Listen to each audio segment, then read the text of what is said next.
우리 오늘 들었던 특송과 이따가 부르게 되어질 별당의 찬양은요, 마커스 예배 인도자 서진영 씨가 곡을 쓰고 가사를 붙였던 나의 한숨을 바꾸셨네 라는 곡입니다.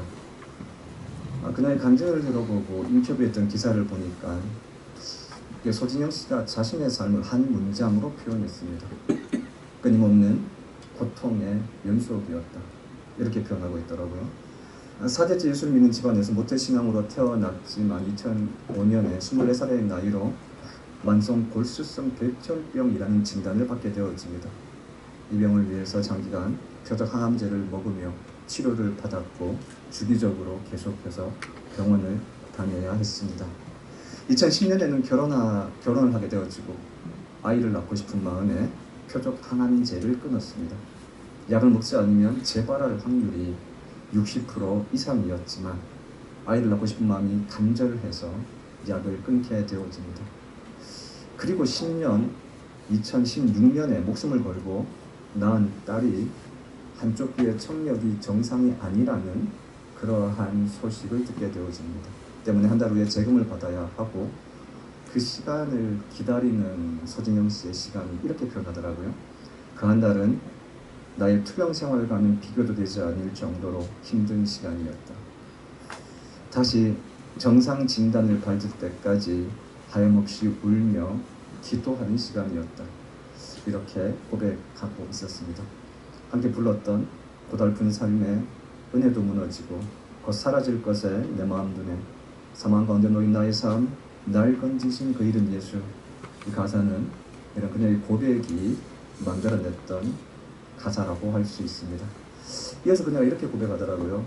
기도한다고 해도 문제가 해결되어지지 않을 수 있습니다. 그러나 그 상황 속에서 내 마음이 주님과 연결되어져 있다며 문제가 그대로 남아있다 할지라도 나의 마음이 평안해진다는 것을 이 가사를 통해서 나누고 싶었습니다 라고 인터뷰를 하고 있었습니다.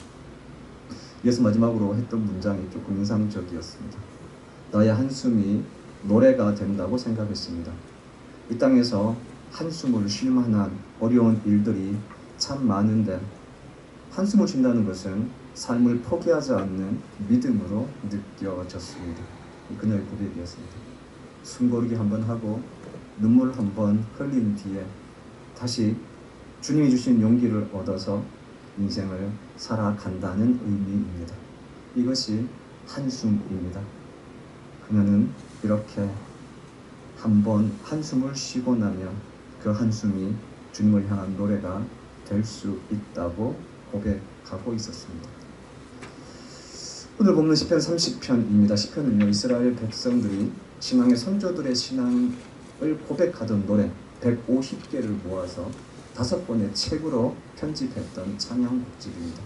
이스라엘 주전 597년에 바벨론의 포로로 잡혀가게 되어지고 70년의 포로 기간을 겪이고 나서 돌아왔을 때 3가지 중요한 일들을 했습니다. 먼저는 느헤미야와 함께 무너졌던 성벽을 재건하고, 두 번째로는 스룹바벨과 함께 무너진 성전을 짓고, 세 번째로는 에스라와 함께 말씀을 교육했습니다. 이렇게 성전과 성벽 말씀이 선포되어지자 예배가 회복되어졌고, 예배가 회복되어지자 그 예배에서 부를 수 있는 찬양곡이 필요했습니다. 이때 그들이 기억해냈던 것이 신앙의 선조들이 고백하며 불렀던 믿음의 노래들이었습니다. 이것을 수집하여 만든 예배의 찬송가가 시편입니다. 때문에 시편은 생생히 살아있는 신앙의 선배들의 신앙의 고백이며 감사의 노래입니다. 이스라엘 백성들은 이 시편을 모세의 오경처럼 5권으로 편집했습니다. 오경의 핵심은요, 한가운데 있는 레위기입니다. 애굽으로부터 출국해서 하나님의 백성 된 사람들이 어떻게 하나님 앞에서 거룩하게 살아가야 하는지를 보여주는 책이 레위기라고 할 수 있습니다. 이스라엘 백성들의 시편을 오경의 구두처럼 만든 이유는요, 믿음의 삶을 살아가는 방법은 노래이고 그 노래가 곧 기도라는 것을 말해주고 싶었기 때문입니다. 본문은 다윗의 시편으로서 그 표제가 성전 낙성가입니다. 성전 낙성가란 성전을 다 완공하고 하나님 앞에 드릴 때 불렀던 노래라는 뜻입니다. 우리가 이미 알고 있는 것처럼 예루살렘 성전을 지은 사람은 다윗이 아니라 솔로몬입니다. 사울이 죽고 난 다음에 다윗은 30살의 나이에 유대의 왕이 되어지고 헤브론을 수도로 해서 그곳에서 7년 6개월을 다스리게 되어집니다. 이후 여부수 사람들의 도시였던 예루살렘을 함락시키고 나서 다윗성이라고 부르고 이스라엘의 수도로 삼았습니다. 다윗은 레바논의 백향목으로 지어졌던 다윗성에 거하면서 하나님의 법궤가 기럇 야림이라는 곳에 있다는 것을 떠올렸습니다. 그리고 그 법궤를 다윗성으로 불러들여서 휘장 가운데 안치시켜 두었습니다. 그러던 어느 날 다윗의 마음에 하나님의 법궤가 휘장 가운데 있다는 것이 몹시 마음에 무겁게 느껴졌습니다. 이 사실을 선지자 나단과 나누게 되어졌고 나단과 의기투합하여 성전을 짓기로 결정합니다. 그러나 그날 밤 하나님께서 다윗은 군인으로서 수없이 많은 피를 흘렸기 때문에 하나님의 성전을 지을 수 없고 그의 아들을 통해서 지으라는 말씀을 하게 되어집니다. 이때부터 다윗은 성전 건축을 위한 준비를 시작합니다. 역대상 28장 11절에는요 다윗이 성전의 복도와 그 집들과 그 곳간과 다른 골방과 속죄소의 설계도를 그의 아들 솔로몬에게 주었다라고 기록하고 있습니다. 다윗이 예루살렘 성전의 설계도는 물론이고 그것을 지을 수 있는 모든 재료들을 준비해 두었으며 솔로몬은 단지 이 재료들을 가지고 설계도를 따라 지었을 뿐이라는 것입니다. 때문에 다윗이 그의 말년에 드렸던 이 기도를 구대의 사람들은 다윗의 성전 낙성가라고 부르고 있습니다. 다윗은요 목동으로서 이스라엘 왕이 된 사람입니다. 뿐 아니고 다윗 왕조 즉 그의 아들도 왕이 되어질 수 있는 왕조를 만든 사람입니다. 또한 시편 150편 가운데 73개의 시가 다윗의 이름으로 기록되어져 있습니다. 다윗은 장군으로서 왕으로서 정치가로서 동시에 예술가로서도 상당히 커다란 성공을 거둔 사람입니다. 때문에 많은 사람들이 다윗의 성공에 대해서요 연구하고 나름대로의 결론을 이야기합니다. 이 말콤 글래드웰이라는 사람이 쓴 다윗과 골리앗이라는 책에서 보시면요 다윗과 골리앗의 전쟁을 언더독 약자가 강자를 이긴 가장 유명한 전쟁이라고 표현합니다. 그리고 약자가 강자를 이길 수 있었던 제일 커다란 비결을 얻어서 다윗의 실력을 이야기합니다. 다윗은 되게 탁월한 실력을 가졌던 인물이라는 것입니다. 또 어떤 사람들은요 다윗 주변에 있었던 훌륭한 인물들 즉 멘토들에게서 다윗의 성공 비결을 말하기도 합니다. 다윗에게는 하나님을 향한 열정과 사명을 불러일으켜줄 당대 최고의 영적인 거장이었던 사무엘이란 스승이 있었습니다. 또한 신앙과 인격 그리고 실력이 탁월했던 요나단이라는 친구도 있었습니다. 노업 제사장 아히멜렉, 나단 선지자 등등 다윗의 주변에는 언제나 이렇게 신실한 사람들로 가득 차 있었습니다. 이러한 사람들의 도움 덕분에 다윗이 위기의 순간마다 위기를 극복하고 훌륭한 신앙인과 성공적 왕이 되어질 수 있었다라는 것입니다. 또 어떤 사람들은요 다윗에게 있었던 경쟁자, 라이벌이 다윗으로 하여금 가장 탁월한 결과를 만들게 했다라고 이야기하기도 합니다. 다윗에게는 늘 경쟁자가 있었습니다.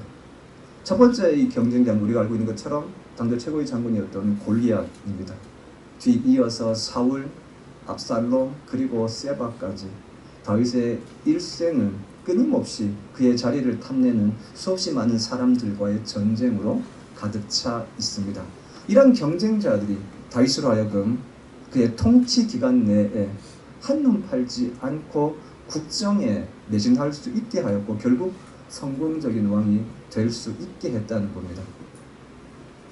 실제로 다윗의 생애 가운데 가장 커다란 실수라고 할 수 있었던 우리아의 아내 밧세바와의 실수는 모압 장군을 비롯하여 많은 장군들이 자리를 비웠을 때 있었던 가장 편한 시기에 있었던 커다란 실수라고 할 수 있습니다. 바꿔 말하면 별다른 경쟁자가 없었을 때 발생한 사건이었다는 것이죠. 물론 이러한 모든 사건들이 목동 다윗으로 하여금 임금 다윗으로 임금을 성군으로 만드는데 일정 부분 공헌했다는 것은 사실일 것입니다. 여러분, 그런데 다윗의 일생을 다시금 한번 곰곰이 돌아보시면, 묵상해 보시면, 특별히 시편의 여러 부분들을 다시금 읽어보면요, 평범하거나 혹은 평범 이하의 삶을 살던 다윗을 시대의 영으로 만들었던 다른 요소가 보여집니다. 그것은요, 다윗의 감정과 마음과 삶이 기저에 깔려 있었던 슬픔입니다. 다윗의 일생을 살펴보면 이것이 보다 더 분명해집니다. 다윗의 생애에는 적어도 말씀드렸듯 4명의 경쟁자들이 있었습니다. 골리앗과 사울, 압살롬과 세바가 그들입니다. 다윗의 생은 이들과 얽히고 설킨 깊은 관련성 가운데 있습니다. 골리앗은 블레셋 민족의 장군이었습니다. 블레셋은요, 해양 민족으로서 에게 문명의 발상지였던 크레타 섬에 뿌리를 둔 민족입니다. 그런데 기원전 1400년경에 그리스 본토인들의 침략을 받게 되어집니다. 일부는 죽었고 일부는 멸망했고, 그 가운데 일부의 사람들이 배를 타고 도망하 정착했던 곳이 팔레스타인 지역입니다. 이스라엘 백성들은 출애굽 후에 가나안에 정착하게 되어졌고 때문에 블레셋 민족과 이스라엘 민족은요, 가나안이라는 도시 땅에서 끊임없이 불편한 동거를 하고 있었습니다. 골리앗과의 전쟁은요, 이런 긴 역사적인 배경들을 가지고 있습니다. 때문에 다윗이 이 전쟁에서 이 승리를 통해서 블레셋으로부터 이스라엘을 구했던 영웅이 되어질 수 있었고, 수없이 많은 이스라엘 백성들로부터 칭송을 받게 되어졌던 것입니다. 그런데 성경은요, 바로 그때의 다윗의 나이를 단지 소년이라고 언급합니다. 그러나 다윗의 소년 시절은 골리앗을 이길 만한 군사 교육을 받았다거나 혹은 훌륭한 가정의 교육을 받았다거나 혹은 가족의 전폭적인 지지를 받으며 살았던 시기는 아니었습니다. 사무엘이 제사를 드리기 위해서 아버지 이새의 집을 찾아왔을 때 이새는 자신의 모든 아들을 불렀지만 다윗만 홀로 광야를 지키게 했습니다. 사무엘의 제사는 사울의 뒤를 이을 왕을 예선하는 자리였습니다. 아버지 이새가 생각하기에 다윗은 이러한 중요한 자리에 서기에는 턱없이 모자란 아들처럼 보여졌습니다. 이뿐 아니라 다윗은요, 집안에서 여러 굳은 일도 도맡아야 하는 막내 아들이었습니다. 다윗의 형들, 특별히 위로 3명의 형들은 블레셋과의 전쟁에 군인으로 참전해 있었습니다. 이제는 이 형들의 안부를 묻기 위해서 여러 형제들 가운데 막내인 다윗을 보내었습니다. 중요한 일에는 빠지고 굳은 일은 도맡아야 해야 하는 그랬던 소년이 다윗이라는 것입니다. 이런 다윗을 형들도 되게 철없는 아이로 봤던 것 같습니다. 골리앗이 40일에 나와서 이스라엘과의 전쟁을 북돋고 있을 때 형들의 위문을 왔던 다윗이 이 말을 듣고 전쟁에 참여하고 싶어 합니다. 그랬더니 첫째 형 엘리압이 다윗을 향해서 이렇게 말을 합니다. 나는 네 마음에 완악함을 아노니 네가 전쟁을 구경하러 왔도다. 분노를 의미한 히브리어는 하라입니다. 신경질이 나서 흥분하다 혹은 불타오르다, 이런 뜻입니다. 엘리압은 다윗에게 몹시 신경질이 나서 분노가 치밀어 미친 듯 소리를 질렀다라는 것입니다. 더 놀라운 것은요, 이런 소리를 들었던 다윗의 반응입니다. 다윗은 이런 일이 매우 익숙하다는 듯이 내가 무엇을 했다고 소리를 치며 내가 여기에 온 이유가 왜 없겠습니까? 이 한마디를 남겨두고 사울에게 가서 전쟁에 참여시켜 줄 것을 당당히 요구했습니다. 여러분, 이처럼 다윗은 발행자인 막내로서 중요한 일에는 초대받지 못하고 굳은 일은 떠밀려 해야 하고 하는 일마다 잔소리를 들어야 하는 아들 많은 집에서 자란, 별다른 관심 받지 못하고 자란 막내 아들 정도였습니다. 부모로부터 별다른 인정을 받지 못하고 형제로부터 소외됐고 자란 소년의 마음은 어땠을까 생각해 봅니다. 다윗의 가장 유명한 시편이 시편 23편입니다. 다윗은 자신의 소년 시절을 보냈던 광야의 생활의 경험을 시편 23편에서 녹여냈는데요. 두 가지의 감정으로 고백합니다. 하나는요, 홀로라는 외로움입니다. 어린 다윗은 홀로 광야를 뛰어다니며 양을 돌보았습니다. 내가 사망의 음침한 골짜기로 다닐지라도 라는 고백은 단순히 감수성 예민한 소년의 시적인 표현이 아닙니다. 이 표현은 광야라는 곳에서 아무도 돌봐줄 수 없는 상황 가운데서 홀로 지내는 자신의 실제적인 삶의 고백인 동시에 철저하게 소외된 상황에서 나오는 외로움의 고백입니다. 다른 하나는요, 두려움입니다. 해를 두려워하지 않을 것은, 해를 의미한 히브리어 라는요, 구체적인 상처를 입히는 실제적인 악을 의미합니다. 광야는 각종 야생 동물의 위험과 강도, 기타 등등의 어려움들이 상존하는 곳입니다. 다윗은 늘 이러한 위험에 노출되어져 있었습니다. 소년에게 광야는 두려움의 장소였습니다. 광야에서 다윗은 외로움과 두려움 가운데 홀로 남겨져 깊은 슬픔 가운데 있었을 것입니다. 여러분, 그러나 다윗은 자신의 삶을 단순히 사망의 묻지만 골짜기를 다니는 두려움에서 끝내지 않았습니다.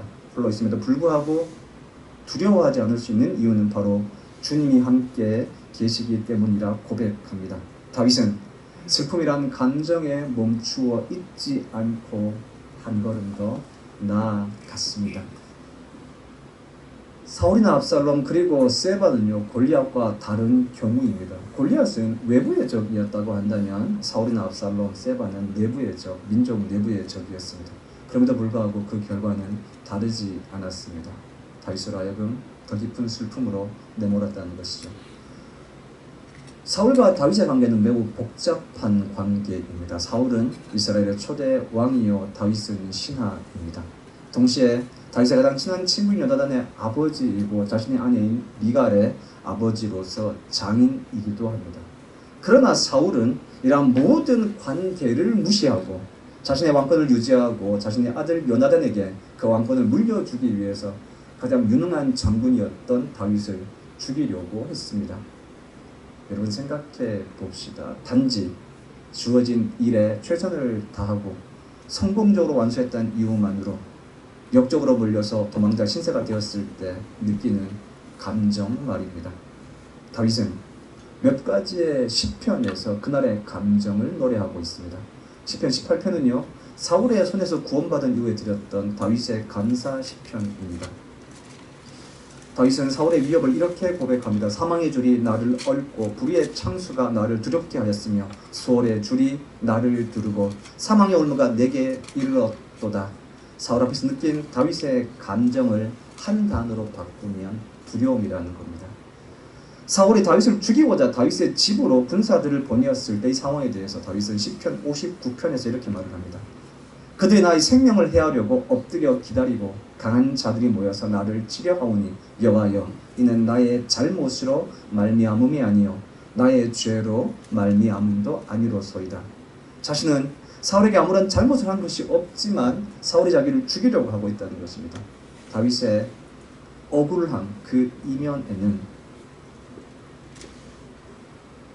사울을 향한 원망도 있었겠지만 이러한 상황에 대한 깊은 슬픔이 자리 잡고 있었을 것입니다. 압살롬의 반응을 한번 봅시다. 이 사건은요, 사무엘하 13장에서 18장에 기록되어져 있습니다. 다윗은요, 사울의 딸 미갈을 비롯해서 아비가일, 아히노암, 마아가, 핫깃, 아빌라, 에겔라 그리고 바세바 등을 그의 아내로 두었습니다. 이 가운데 압살롬의 사건은요, 압살롬과 암논이라는 배다른 형제들 사이에 벌어졌던 참극입니다.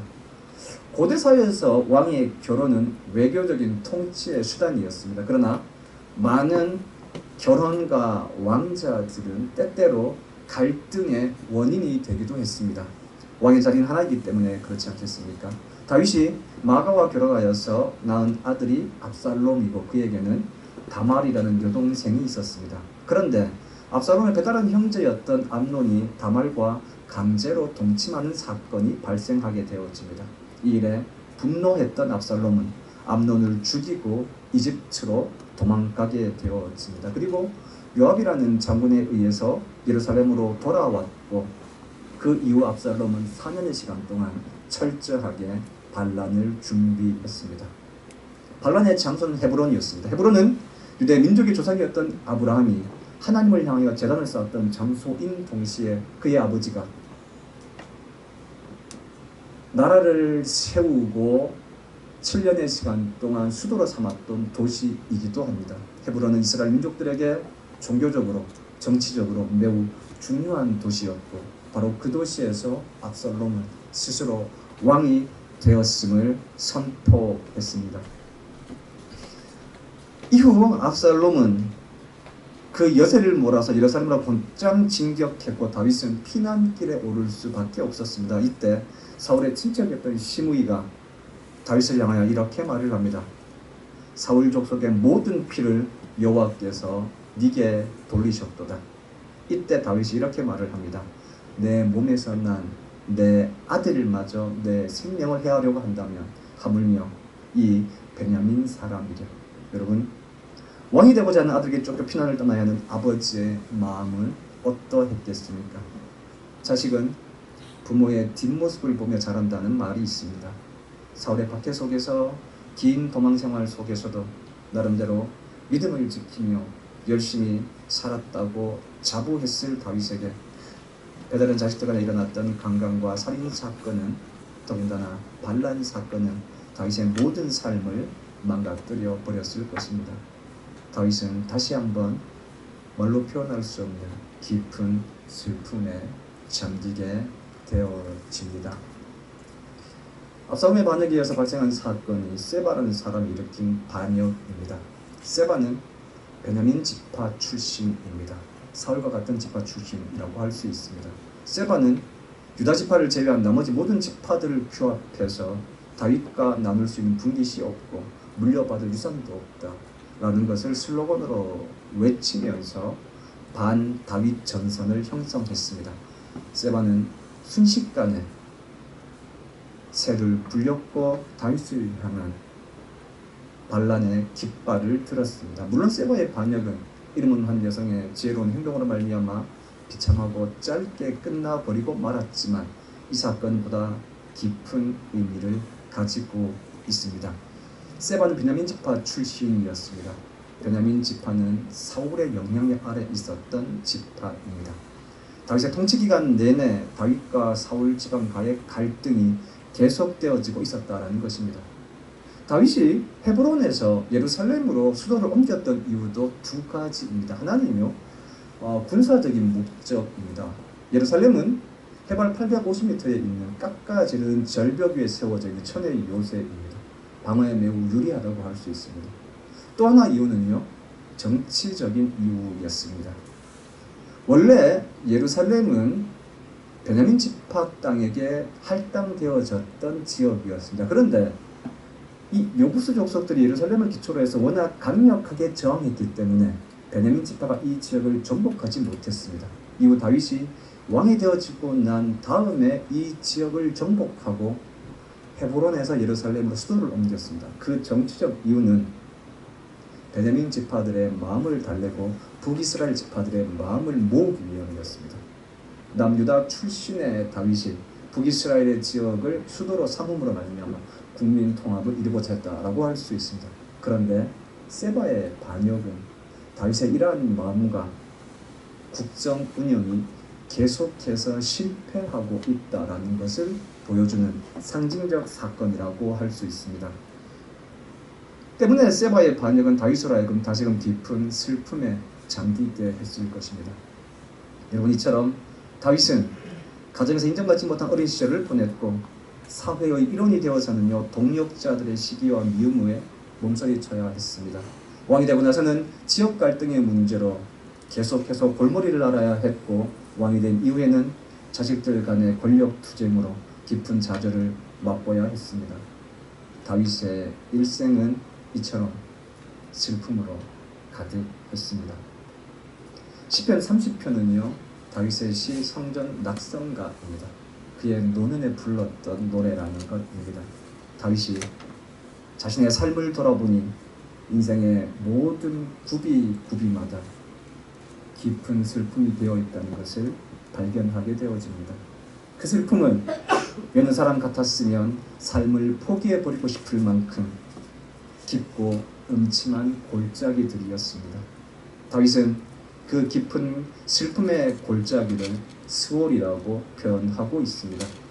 히브리어 스월은 지하 세계를 의미하는 말로서 죽은 자들 심판을 받는 극한의 고통의 장소입니다. 다윗은 자신이 걸어왔던 길이 인간의 말로 표현할 수 없는 고통의 순간이었다는 것을 이 한 단어로 표현하고 있는 것입니다. 그런 다윗은 그 고비고비마다 깊은 숨을 몰아쉬고 통곡하며 지나왔을 것입니다. 다윗은 그것을 한 단어로 슬픔이라고 표현하고 있습니다. 슬픔을 의미한 히브리어는요, 미스페드라는 단어입니다. 단순히 슬픈 감정, 우울한 감정 정도가 아니라 마음속 깊은 곳에서부터 뼈가 저리도록 느껴지는 아픔, 바로 이것이 미스페드라는 슬픔을 의미하는 단어입니다. 여러분, 그러나 말씀드렸듯 다윗은 슬픔의 자리에 멈추어 있지 않았습니다. 다윗은 이어 고백합니다. 나의 슬픔이 변하여 춤이 되게 하시며, 돌아보니 하나님께서 슬픔의 골짜기를 춤을 출 수 있는 환희의 순간으로 바꾸어 주셨다라는 것입니다. 이 변하다라는 의미한 히브리어가 하파크라는 단어입니다. 이 단어는요, 바꾸다라는 뜻도 있지만 기존의 가치, 질서를 뒤집어 엎어버리는 급진적인 변화인 전복시키다, 이런 뜻도 있습니다. 하나님께서 다윗의 슬픔을 춤으로 바꾸시는 방법은 마치 카드 마술처럼 숫자나 문양을 바꾸는 변화가 아니라, 혹은 어떤 상황이 기적적으로 바뀌어져 버리는 미라클이 아니라, 세상적인 방법과는 다른 하나님의 방법으로 턴하시는, 그러므로 말미암아 오는 변화라는 것입니다. 다윗은 사울을 피해 도망다닐 때 사울과 싸우지 않았습니다. 사울을 죽일 수 있는 두 번의 기회가 있었음에도 불구하고 하나님의 기름 부음 받은 자를 죽일 수 없다는 이유로 살려주었습니다. 사울과 압살롬 그리고 세바는 지극히 세상적인 방법으로 자신의 뜻을 취하려고 했습니다. 그것은 자신이 원하는 자리에 있는 상대방을 죽이고 자신이 그 자리에 앉는 것이었습니다. 그러나 다윗은 경쟁자가 아니라 하나님과 승부했습니다. 하나님의 말씀을 지킴으로 하나님과 씨름했다라는 것입니다. 결국 사울은 다윗이 아니라 블레셋 군인에 의해서 길보아 산에서 죽임을 당하고 맙니다.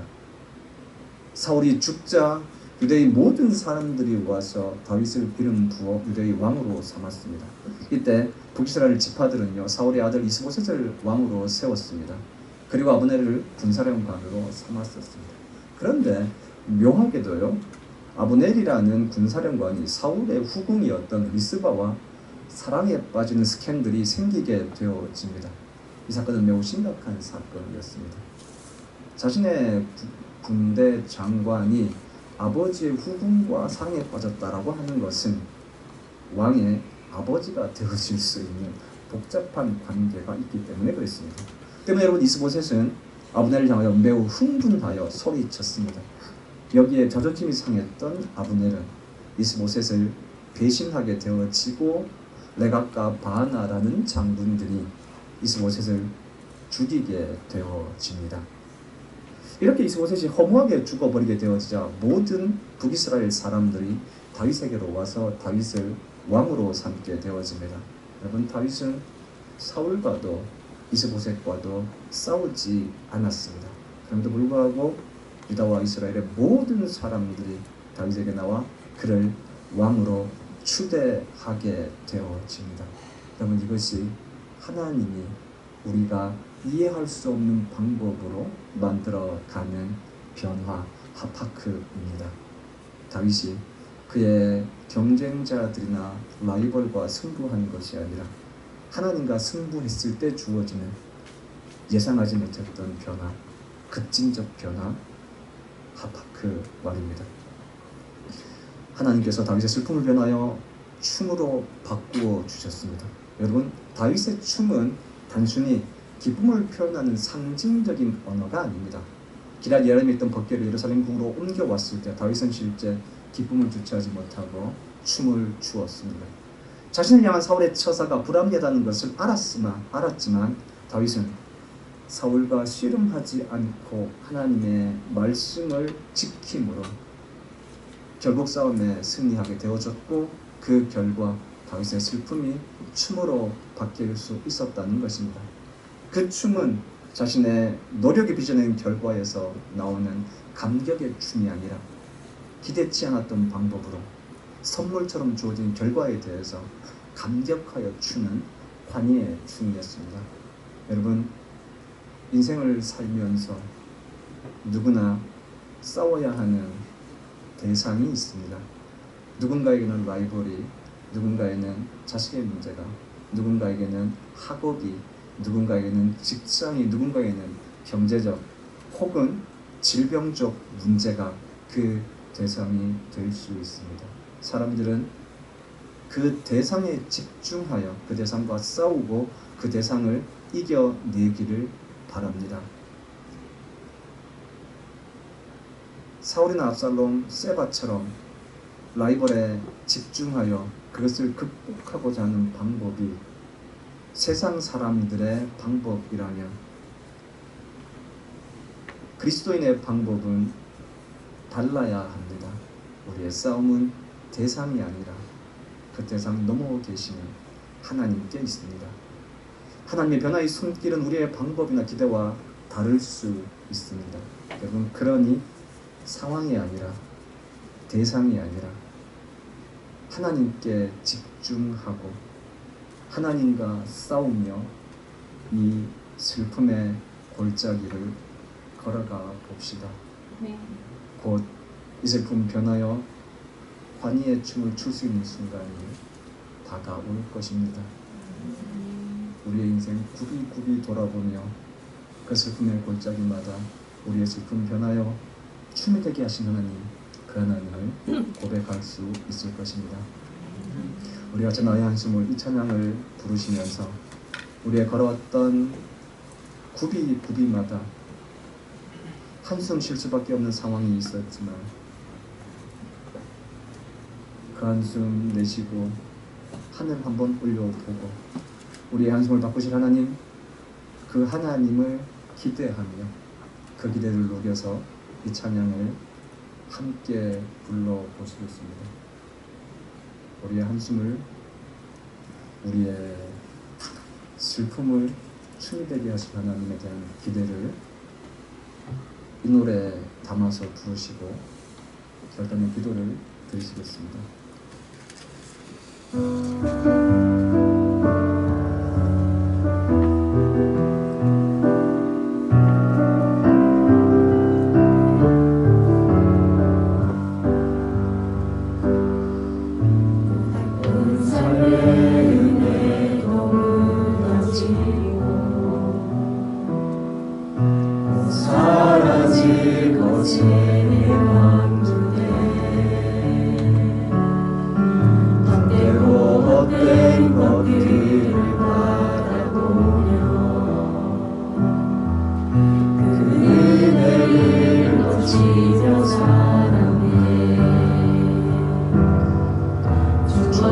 삶을 묵묵히 살아가며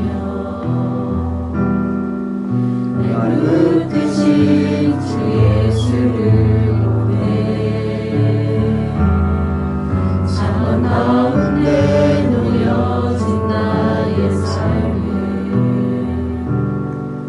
날 건지신 그 이름 예수. 나의 한숨을 바꾸셨네. 나의 한숨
살았네.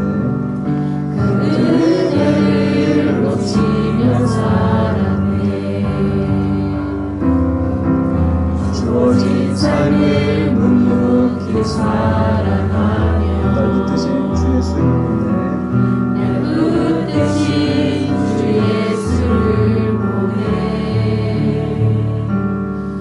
사망 가운데 놓여진 나의 삶을 날 건지신 그 이름 예수. 나의 한숨을 바꾸셨네. 나의 한숨을 바꾸셨네. 주를 향한 노래로 소망의 노래로 나의 눈물을 얻으신 주 예수 이름 안에 살게 하소서. 나의 한숨을 바꾸셨네. 나의 한숨을 바꾸셨네. 주를 향한 노래로 소망의 노래로 나의 눈물을 얻으신 주 예수 이름 안에 살게 하소서. 나의 한숨을 바꾸셨네. 나의 한숨을 바꾸셨네. 주를 향한 노래로 소망의 노래로 나의 눈물을 얻으신 주 예수 이름 안에 살게 하소서.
다윗의 슬픔을 변하여 춤이 되게 하신 하나님, 기쁜 슬픔 가운데에서도 믿음의 길을 걸었던 다윗의 길을 따라 우리도 인생의 슬픔의 골짜기를 믿음으로 굽이굽이 걸어가게 하여 주시며, 그 걸음걸음마다 하나님의 상하신 눈빛이 인도하여 주시며, 그리하여 그 걸음이 마침내 환희의 춤으로 바뀌게 하여 주시옵소서. 아멘. 지금은 우리 주 예수 그리스도의 은혜와 하나님의 사랑과 성령님의 능력이 우리 교회 성도들 머리 위에 지금부터 영원까지 함께하여 주시기를 간절히 축원합니다.